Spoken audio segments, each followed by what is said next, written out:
If you were to look at phones that were released recently versus phones that were released about 10 to 15 years ago, there is very evident lack of imagination and creativity in today's smartphones. I mean, all you have to do is check out some of my videos in the Nostalgia series to understand what I mean perfectly. But even though today's phones are boring doesn't necessarily mean bad. Your average phone today is so much more powerful than most of us take full advantage of, and they're capable of creating truly incredible things. But why the shift from innovative, specialized, unique devices to pretty mundane touchscreen slabs? I think it comes down to three reasons that are interconnected in many ways. One is there's a very evident lack of incentive from big brands to innovate. Two is the way the tech media and influencers review phones is pretty boring and discourages innovation, frankly. Three is that in general, consumers tend to stick to the tried and tested. So let's break each point down. The current smartphone market is the least ripe ground for innovation since its inception,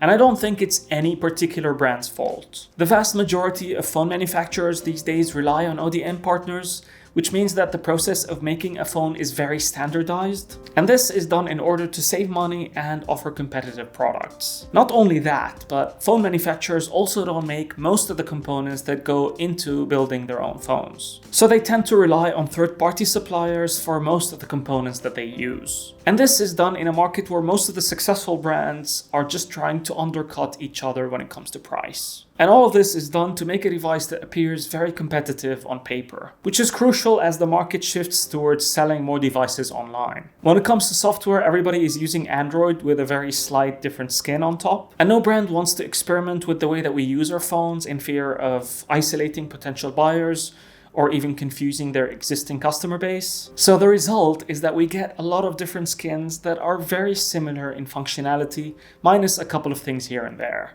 And since Google doesn't have a real competitor, especially across multiple price ranges, they've been dragging their feet for years. What all of this means is that spending money on research and development, R&D, takes a backseat, especially when it comes to devices that are in the mid-range or lower segments. In the high-end segment, where the margins are healthier and it should, in theory, be a ripe ground for innovation, we only have two major well-established players: Apple and Samsung. And Apple is sitting comfortably at the top thanks to years of offering very consistent and good products, alongside a very strong and closed ecosystem, and of course Apple's brand perception and incredible marketing machine. So they don't have any incentive to try anything risky and would rather drip out new features every couple of years and play it safe under the guise of tech maturity. Samsung, on the other hand, is more motivated to try and innovate, since they don't have the same brand perception or loyal fan base as Apple does, which is why we're seeing them trying to experiment with foldables, for example. But in terms of offering something truly innovative for the touchscreen slabs, I don't think they've done anything interesting for a while now. We had a rising third player, which was actually doing a couple of interesting things in camera tech, which is Huawei, but unfortunately we all know what happened to that story. Moving on to point number 2.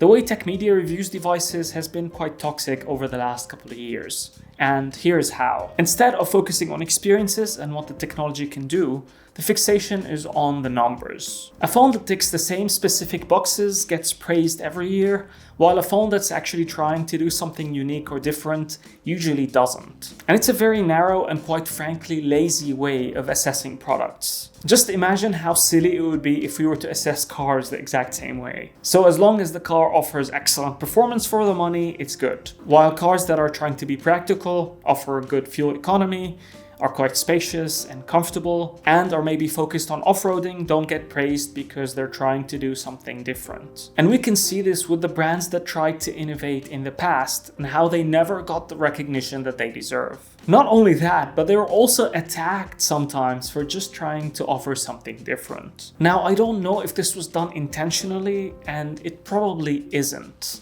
But all you have to do is look at past reviews of devices from Nokia, LG, and HTC that were truly innovative and see how the media treated these devices. You'd find very strong complaints about the most arbitrary of things. So things such as the shape of the notch, 20 extra grams of weight, slightly bigger bezels than normal, and so on. All the while calling any advancements such as optical image stabilization, wireless charging, quad DAC support, ultra-wide cameras, low-light photography, a high refresh rate display, and many more either called gimmicks or half-baked. We even got silly comments like, if you care about photography, just get a camera, when Lumia was pretty much offering the best cameras on the market. And the same outlets completely changed their tone when the established players, namely Apple and Samsung, offer something new or interesting. Then all of a sudden the tech is now mature and the features are must-have, and if a new phone comes out without matching specific features, then it's clearly flawed. Every aspect of a phone needs to match the iPhone's strengths, and if it offers some different strengths, then that feature is irrelevant for some reason. And just look at the type of coverage that Sony, OnePlus, Nokia, and Microsoft get these days. Because these brands don't match reviewers' criteria of how a phone should be, they are for some reason now all villains. Why does there always need to be a villain? It's honestly very silly. And then when a brand that always used to get scrutinized by the media, like LG, quits the phone market, they all start crying about the good old days of LG innovative phones and how we're all gonna miss LG. Really? And this leads us to number 3.